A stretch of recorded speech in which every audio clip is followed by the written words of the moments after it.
Fala galera, beleza? Meu nome é Jonathan, professor de Geografia do canal Geografia Ensinar e Aprender. Hoje a gente vai falar um pouco da introdução, das características básicas do Nordeste e dos aspectos físicos. Tá? Então a gente começa aqui na verdade podendo falar da grande beleza do Nordeste, que são muitas vezes as praias, né? E o povo nordestino, que é também extremamente maravilhoso. Então começando aí com um clássico, né? Uma praia nordestina, vamos falar agora sobre as questões políticas, né? A divisão política, né? Não aquela política partidária, o mapa político do Nordeste, porque aula de geografia sem ter um mapa não é aula de geografia. Mesmo que seja num quadro de escola com 3 riscos e a gente faz o mapa do Brasil triangular, a gente tem que ter mapa na aula de geografia, certo? Então, vamos lá. Eu sempre digo que ficar pedindo para decorar onde fica cada estado também, às vezes é uma chatice, né, histórica das aulas de geografia, que a gente tenta fazer o aluno aprender de uma forma diferente. Então, com a memória fotográfica, eu acredito que vocês conseguem lembrar com o tempo dos estados e a localização dos principais, pelo menos, ao longo do estudo que vocês vão fazer aí por toda a educação básica de vocês. Então aqui a gente tem um mapa político onde a gente tem Maranhão, Piauí, Ceará, né, Rio Grande do Norte, Paraíba, Pernambuco, Alagoas, Sergipe e, claro, o grande estado da Bahia representados aí. Então é uma região extremamente rica, né? Tem 1,5 milhões de quilômetros quadrados, uma população de 53 milhões de pessoas. Num país que a gente tem mais de 200 milhões de pessoas, 1/4 da população vive no Nordeste. Então é um percentual bem alto, mas tem gente do Brasil afora aí que acha que a população do Nordeste ela é muito mais alta do que esses 53 milhões, somando, claro, todos os estados do Nordeste. O PIB per capita é 8,4 mil reais. Lembrando que o PIB per capita ele representa a renda até de quem tem 1 ano de idade. Então você divide toda a riqueza do lugar pela quantidade de pessoas, nesse caso fica baixo, mas se você pegar por grupo familiar já melhora bastante, não é tão ruim assim. E os custos de vida também são proporcionais, né? O Nordeste é um lugar que tem um custo de vida, em média, mais barato do que outras regiões do país. Isso acaba não sendo então tão prejudicial assim, uma renda per capita inferior à das outras regiões do país. 14% do PIB e 25% da população. Tá? Então, proporcionalmente, a geração de riqueza do Nordeste comparado, né, com o restante do país, ela hoje é ruim. Mas a gente tem que lembrar que a história de ocupação do Nordeste manteve o nosso país estruturado, enriqueceu o nosso país para abrir estradas e para fazer um monte de coisa, né, na infraestrutura que nós temos hoje, graças ao trabalho e à exploração que o Nordeste acabou passando ao longo da sua história. Então, muito preconceito aí, as pessoas precisam estudar um pouco mais de história para entender o que aconteceu. Por que aquela região ficou um pouco mais marginalizada do ponto de vista econômico do que outras regiões do país? Lá teve escravidão, aqui no sul do Brasil praticamente não teve, quando comparado ao que aconteceu lá. Então as pessoas precisam estudar um pouco mais. Sub-regiões do Nordeste. Se eu pegar a região que eu moro, por exemplo, a gente também tem subdivisões regionais, mas elas não são tão famosas pelos seus nomes como a gente conhece lá no Nordeste. Todo mundo já ouviu falar em Sertão Nordestino, Zona da Mata Nordestino, tá? Então o que nós temos aqui? Esse mapa.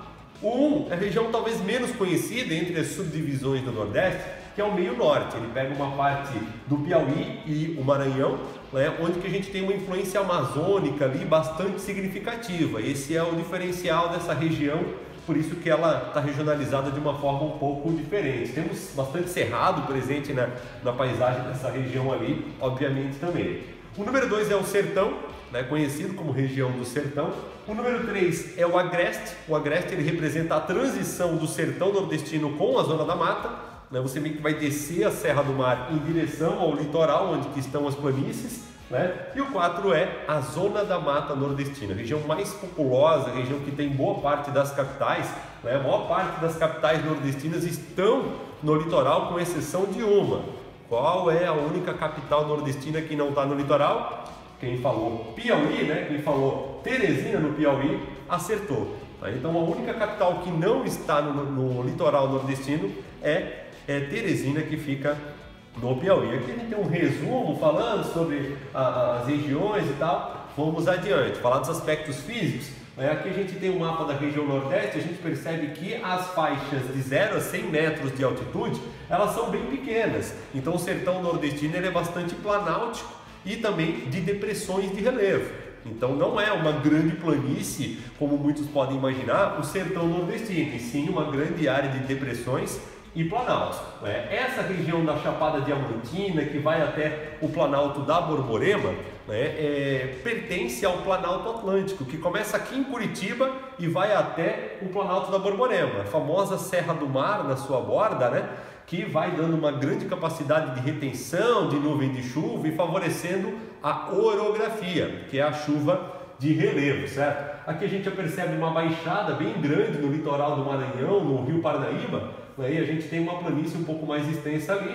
Então essas seriam as principais características bem básicas assim do Nordeste. Aqui a gente tem a classificação do Jurandir Ross, alguns elementos eu coloquei em destaque. Então esse número 10 aqui é o Planalto da Borborema, que eu já mencionei no mapa anterior. Esse planalto identificado com o número, esse aqui não está identificando o número, mas esse aqui pertence ao Planalto Atlântico do Nordeste, Então é um planalto que a gente vai ter aqui que vem da Serra da Mantiqueira, lá de Minas Gerais, para dentro do interior da Bahia. O 28 é a planície costeira, ou planície litorânea. E o número 2 é o Planalto da Parnaíba, já identificado como Planalto da Parnaíba desde o mapa do Absaber, do Aziz Nassib Absaber. Esse aqui é o mapa do Jurandir Ross, é aquele mapa de relevo bem complexo que você já viu aqui no canal também, na aula sobre relevo brasileiro. Então observa aqui o 19 também, onde que a gente tem a depressão sertaneja e do São Francisco, onde que a gente consegue ver inclusive o traçado do Rio São Francisco, rio que por sua vez faz a divisa entre o Sergipe e Alagoas. Clima, se a gente pegar o clima do Nordeste, a gente poderia separar só essa parte aqui, a gente vai ter uma presença muito forte do clima tropical, que é onde que a gente tem as áreas de cerrado, dentro do Nordeste brasileiro. Temos o clima tropical semiárido, aqui aparece na legenda como semiárido, esse mapa é do IBGE, tá? Então aparece como semiárido, mas a gente sabe que ele é um tropical semiárido. O que significa esse clima tropical? Que é um clima quente, e que é quente durante todas as estações do ano. Só que aqui a gente tem uma redução muito significativa da quantidade de chuva ao longo do ano. Então a chuva é muitas vezes mal distribuída e em pequena quantidade, a gente vai ver no próximo mapa. E aqui a gente tem o clima litorâneo úmido, esse mapa aqui é o do Arthur Strahler, a classificação de clima do Arthur Strahler, e temos uma beirada também de clima equatorial no Maranhão, como eu falei, tem uma transição de Amazônia com Cerrado dentro do Maranhão e do Piauí, certo? O mapa mais específico aqui mostra já a quantidade de meses secos que a gente encontra em algumas regiões do Nordeste. Destaque com certeza para o interior da Bahia, Pernambuco, aqui onde a gente tem o semiárido com 9 a 11 meses de secura. Então você tem período de chuvas ali apenas de 1 ou 2 meses, normalmente abril, maio, às vezes se estende até junho, mas é bem raro, E tem ano que também não acontece chuva, fica lá 24 meses seco e depois vem um monte de chuva de uma vez só, péssima distribuição das chuvas para essa região. Então a gente tem a cor amarela aí predominando, pegando o semiárido com 6 a 8 meses secos. Então muito da agricultura que a gente consegue desenvolver nessa região do clima tropical, bastante árido já nessa região aqui, é em função de sistemas de irrigação, que são bem importantes para eles ali. Mas lembrar que boa parte da população vive por aqui, vive pelo litoral. Então aqui a gente tem clima sem estação seca ou com apenas 1 a 3 meses secos.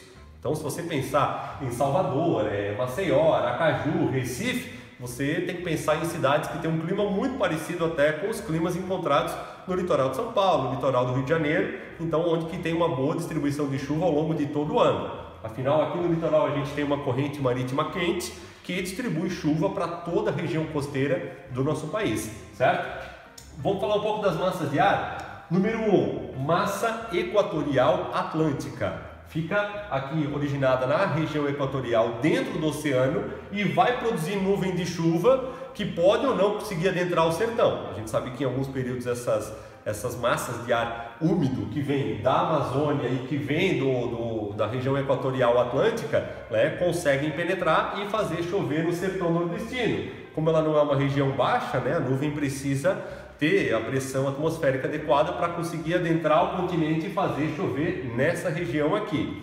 E aqui no litoral, o número 3, é a massa tropical atlântica. que praticamente produz nuvem de chuva a partir da corrente marítima do Brasil, que é quente, para todo o litoral brasileiro da parte leste, né? A face leste do Brasil toda recebe muita umidade dessa região aqui, tá? Falei da número 2, tropical, né? Massa equatorial continental. Falei tropical, é equatorial continental número 2, que é a massa amazônica, onde que a gente tem os rios aéreos aí que saem da Amazônia e levam chuva para muitos lugares do Brasil, quase como um milagre, certo?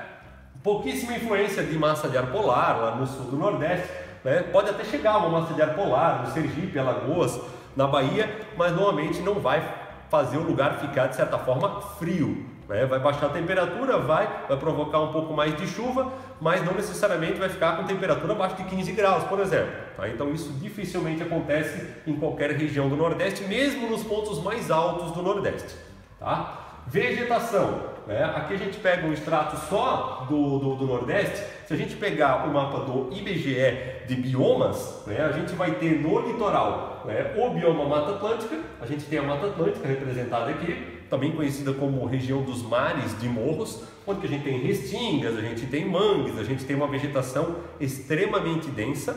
Tá? Então você vai ver uma paisagem nessa região que está representado com esse ciano aqui de cor, né, podemos dizer assim, muito parecido com o litoral de outras regiões do Brasil, também porque também tem Mata Atlântica, certo? Aqui nessa linha amarela a gente tem a Caatinga ela pega o Nordeste pela parte do sertão praticamente todo e pega o norte de Minas Gerais. Ó, aqui no norte de Minas Gerais já aparece a Caatinga, mas estamos focando no Nordeste, então ocupa grande parte do Nordeste a paisagem da Caatinga, que no litoral ela é chamada de Mata dos Cocais. Certo? É como se fosse a restinga da Caatinga. A Mata dos Cocais é uma coisa diferente que a gente tem no litoral, né, da face norte, vamos dizer assim, do sertão nordestino. Depois a gente tem o Cerrado, né, passa aqui pelo Tocantins, entra o Maranhão, Piauí, Bahia. A gente tem o Cerrado bem forte aparecendo ali, por isso que essa influência agropecuária que a gente vai ver depois, né, é muito forte nessa região. E lá no Maranhão a gente encontra até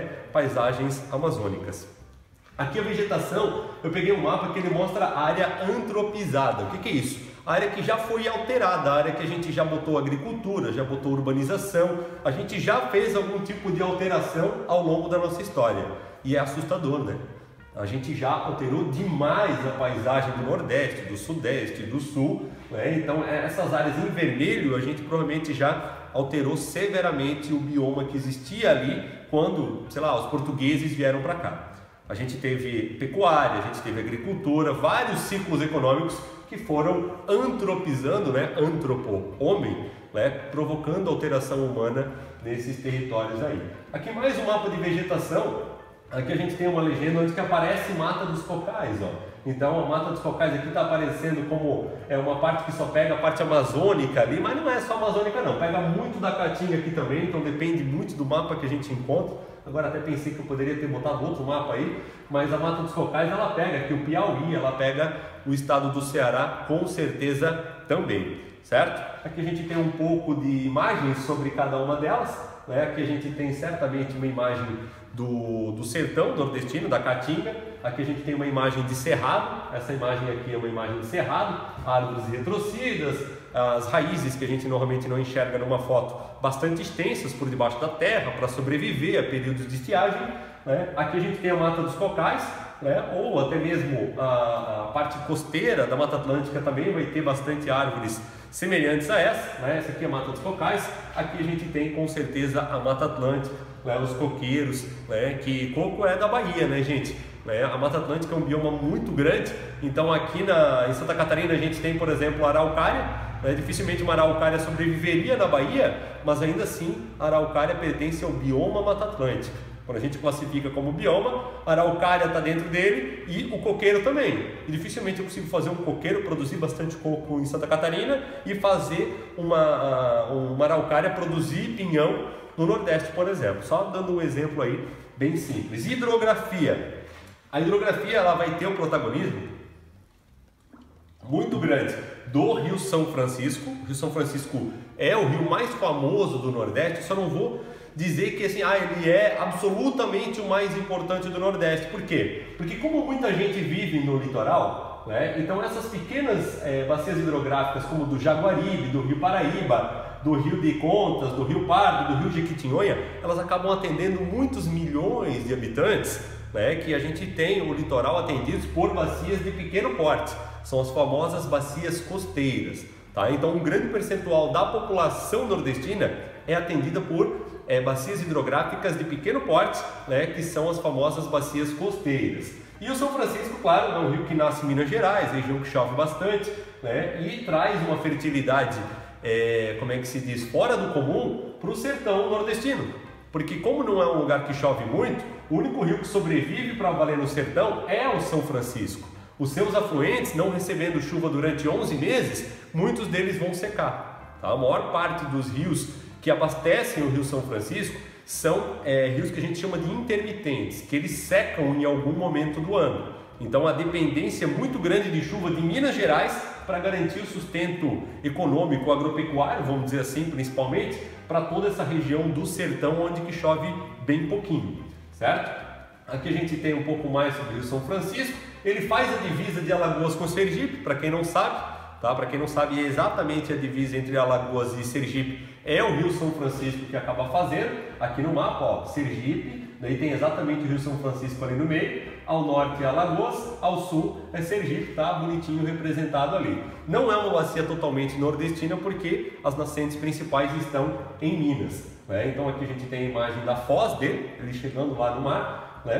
Tem cerca de 168 afluentes, 2.700 km de extensão, são características do Rio São Francisco. Essa aula aqui, ó, esses slides aqui são da minha aula de bacias hidrográficas, que está postado aqui no canal também, se você tiver interesse em aprofundar dentro do estudo sobre biomas, sobre climas, sobre bacias hidrográficas. Todos esses temas a gente tem aula específica sobre isso aqui no canal, certo? A transposição também é uma obra histórica, né? Muitos e muitos votos já foram dados para que essa obra fosse concluída. Ela já foi inaugurada por diversos dos últimos presidentes que a gente teve. Alguma parte do território, né, já foi beneficiada num governo, depois no outro, e daí ligaram o bombeamento, e daí faz uma inauguração novamente. Esse ano, em 2020, teve mais inauguração. Tá? E o que é a transposição de São Francisco? Resumindo, né? Esse rio Boqueirão aqui, por exemplo, que ele é importantíssimo para Paraíba, que vai até, passa aqui, Boqueirão, passa perto de Campina Grande, né? Tem bombeamento para aquela região, né? Ele depende, para se manter perene, né, do bombeamento do eixo leste, que vai levar um pouco de água, dessa forma aqui, né, para manter ele funcionando mesmo no período que chove pouco. O eixo norte é um bombeamento do Rio São Francisco, vai para cima e vai descendo em direção a esse rio aqui, onde que vai até Mossoró, certo? Então a ideia da transposição ela é bacana, porque ela vai tornar muitos lugares que não têm rios constantes, tendo pelo menos um curso d'água constante. E aí o que a gente tem que fazer depois? Conectar sistemas de bombeamento municipais para conseguir abastecer a população. E essa é uma das partes mais caras de todo o sistema de transposição de São Francisco. Então é por isso que ele é tão criticado. Ele é um sistema muito caro e que ele não consegue resolver plenamente o problema de quem vive no sertão nordestino, porque ele é caro de ser mantido, né? Sugestão? A sugestão de muitos técnicos é de que o uso de cisternas abastecidas por água subterrânea seja mais eficiente e muito mais barato. Mas existe um ditado que diz: obra enterrada não dá voto. Então você vai lá, faz 1000 poços artesianos, né, que vão bombear a água do subsolo para a superfície, para armazenar em cisterna, e você não ganha um voto, porque você não fez uma grande obra. É triste, mas é a realidade do nosso país. Entidades sem fins lucrativos, religiosas, muitas vezes acabam fazendo esse tipo de atendimento de algumas comunidades, mas muita gente fica esperando o bombeamento vir da transposição do São Francisco, infelizmente. Tá? Aqui eu tenho uma questão, inclusive da CAF aqui de Santa Catarina, né, que ela pede para assinalar a incorreta. Né? Não está dando para ver direitinho ali o começo, mas dá para a gente entender o seguinte: a questão era sobre bacias hidrográficas e pedir errado. A errada, como eu botei aqui, ó, é a alternativa C. A errada é a C, e eu não vou falar dessa questão, eu vou falar dessa E aqui, ó, tá aparecendo um pedacinho, que diz o seguinte: essa aqui é uma assertiva correta, tá? O debate sobre a transposição do Rio São Francisco trouxe dois cenários bem definidos. O primeiro é o do imediatismo da classe política, caracterizado pela ânsia de fazer chegar água a todo custo a alguns lugares. E o segundo é o da ponderação técnica, muito caro e tem coisas que podem ser mais baratas e resolver o problema de uma forma melhor, caracterizado por preocupações a respeito das consequências desse processo. Então a gente tem muitas questões como essa que aparecem nos vestibulares e que é importante você ter um pouco mais de conhecimento aí sobre o que é essa transposição de São Francisco. E basicamente é bombear a água para cima, isso é caro pra caramba, tá? E depois canalizar essa água até os rios que precisam dessa água para se manter perenes durante o ano inteiro. Beleza?